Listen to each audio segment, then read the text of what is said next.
Welcome everyday.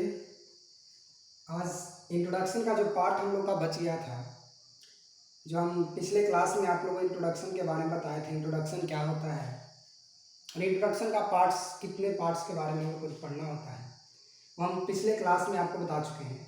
आज जो class spoken का हो रहा है, इंट्रोडक्शन का पार्ट 2 है। पार्ट 2 क्लास में बेसिकली हम आपको उसी दिन बता दिए थे कि हम पढ़ेंगे की एलिमेंट्स के बारे में। की एलिमेंट्स के बारे में पढ़ेंगे कि की एलिमेंट्स, इंट्रोडक्शन का की एलिमेंट्स क्या है, आखिर इंट्रोडक्शन का जो की एलिमेंट्स वो करता क्या है। उसके बाद हम लोग सेकंड पॉइंट में चलेंगे, सेकंड पॉइंट में चलेंगे इंग्लिश स्पोकन का। फर्स्ट पॉइंट हमारा था इंट्रो, जो कि आज फिनिश हो जाएगा, और सेकंड पॉइंट हमने रखा था basics of grammar. Basics of grammar में बहुत सारा चीज़ हम लोग पढ़ेंगे। सबसे बड़ा चीज़ होगा कि व्हाट इज ग्रामर, क्या है ना, व्याकरण किसे कहते हैं। उसके बाद हम लोग जानेंगे व्याकरण के, इसके बाद व्याकरण के कितने टाइप्स हैं, और letter, vowel, consonant, semi vowel, हर एक चीज़ के बारे में थोड़ा थोड़ा सा बेसिक नॉलेज लेकर के हम आगे बढ़ेंगे। तब जाकर के हमारा इंग्लिश स्पोकन बिल्कुल एक स्ट्रांग तरीके से आगे आएगा। चलिए देखिए, यहाँ पे जो है की एलिमेंट्स ऑफ इंट्रोडक्शन का सबसे पहला पॉइंट क्या है कि it provides background to the situation. Situation जो भी हम लिख रहे हैं या जो हम बोल रहे हैं, इंट्रोडक्शन बेसिकली जो हमने उस दिन बताया था वो राइटिंग के लिए और स्पोकन के लिए, दोनों के लिए बताया था। कहने का मतलब कि आप अगर लिखते हैं तो लिखने में भी आपको ऑडियंस को गेन करना होता है, या लिख रहे हैं तो आप जब लिखिएगा तो जो भी हम हो या कोई भी टीचर आपको जब चेक करता है तो वो देखता है कि बच्चा लिखना क्या चाह रहा है, यानी बच्चा प्रस्तुत क्या कर रहा है, बच्चा जो है वो क्या शो करना क्या चाह रहा है। अगर आप स्पीक कर रहे हो तो स्पोकन में दो चीज़ की बहुत ज़्यादा अहमियत होती है। इसमें इंपॉर्टेंस किसको दिया जाता है? फ्लुएंसी को इंपॉर्टेंस दिया जाता है। फ्लुएंसी को क्यों इंपॉर्टेंस दिया जाता है? क्योंकि आप जितना फ्लुएंट रहोगे आपकी स्पोकन उतनी ही ज़्यादा स्ट्रांग रहेगी, है ना। फ्लुएंसी को इंपॉर्टेंस दिया जाता है। और प्लस में ग्रामर। ग्रामर क्यों? ग्रामर क्योंकि ग्रामर अगर हमारा बेसिक्स कमज़ोर नहीं होगा, अगर बेसिक्स हमारा स्ट्रांग नहीं होगा तो हम लोग आगे नहीं बढ़ पाएंगे। सपोज डैट अगर हमने कोई पेड़ लगाया और पेड़ का जड़ ही सड़ गया तो पेड़ ऊपर से यह ग्रोथ नहीं करेगा, है ना। तो अगर स्पोकन कर रहे हैं तो हमारा अगर बेस कमजोर है तो हम ऊपर नहीं जा पाएंगे। This is the main parts of this class. और इंट्रोडक्शन पार्ट 2 में की एलिमेंट्स के बारे में जानना है। तो देखिए यहाँ पे आपको बताता हूं हम कि it provides background to the situation. Background का मतलब क्या होता है? बैकग्राउंड का मतलब हम लोग हिंदी में जानते हैं पृष्ठभूमि, है ना। कोई भी टॉपिक हम लिख रहे हैं उसका बैकग्राउंड क्या है। फिल्म देखते हैं, शॉर्ट फिल्म देखते हैं, बहुत सारा चीज़ आजकल नेट पे, इंटरनेट पे अपलोड होते रहता है, और हर चीज़ का कुछ ना कुछ बैकग्राउंड होता है, कुछ ना कुछ क्लाइमैक्स होता है। तो हम लोग उसी चीज़ को खोजने के लिए, उसी चीज़ को ढूंढने के लिए हम लोग इंटरनेट पे जाते हैं ताकि मिल जाए, जल्दी मिले, है ना। तो जो भी होगा, की एलिमेंट्स का सबसे पहला फंक्शन क्या है बाबू, कि वो किसी भी सिचुएशन का, जो भी सिचुएशन हो, है ना। सपोज दैट समटाइम होता क्या है कि आप जा रहे हो तो एक्सीडेंट होता है, तो एक्सीडेंट का एक बैकग्राउंड बनेगा। क्यों बनेगा? क्योंकि उसी से हमें पता लगेगा कि टॉपिक आगे करने क्या वाला है ना। तो ये क्या करता है, बैकग्राउंड क्या क्यों देगा, ये एक क्या करेगा कि इंट्रोडक्शन जो है, की एलिमेंट ऑफ इंट्रोडक्शन जो है वो आपको एक बैकग्राउंड देगा। किसी भी सिचुएशन के लिए आपको क्या देगा? बैकग्राउंड देगा। आजकल तो इतना ज्यादा ट्रेंड हो गया है कि अगर कोई फोटो क्लिक भी करवाता है तो वो तरह तरह का बैकग्राउंड यूज करता है। ताजमहल हो गया, तो बहुत सारा चीज, है ना।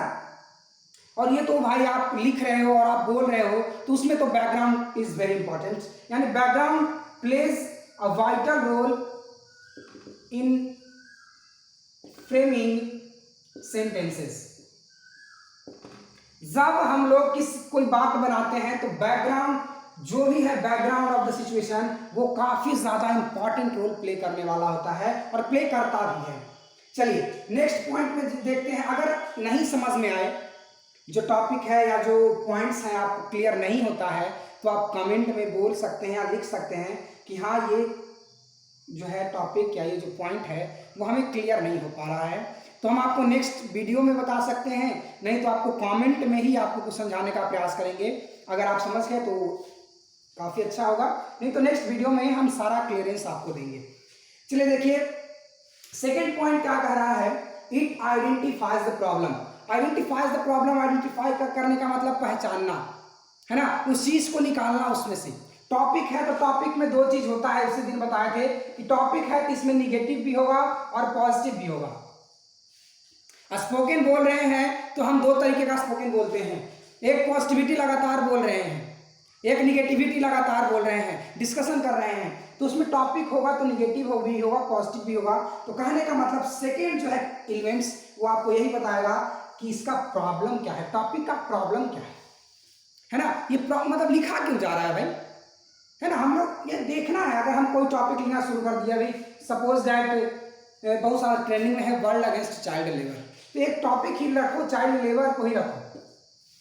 तो चाइल्ड लेबर का प्रॉब्लम क्या है, क्यों चाइल्ड लेबर को हम लोग रोकना चाहते हैं, क्योंकि बच्चे हमारे देश का भविष्य है, हमारे देश के नहीं सभी देशों के भविष्य हैं, है ना। सभी देश के बच्चे उस देश के भविष्य होते हैं, है ना। Future, children are the future of the country. कहने का मतलब कि अगर हम चाइल्ड लेबर को नहीं रोकेंगे तो क्या रोकेंगे। सोचने वाली बात है, समझने वाली बात है कि चाइल्ड लेबर को अगर हमने नहीं रोका तो क्या हम लोग जो वर्क कर रहे हैं उसको रोकेंगे। अगर कोई 25 साल का व्यक्ति है वो वर्क कर रहा है तो उसको रोकने से क्या फायदा है। अगर बच्चा 13 साल का है, 12 साल का है, 11 साल का है, 8-9 साल का है, उसको रोकने में हमारी भलाई है और हमें उसको रोकना है।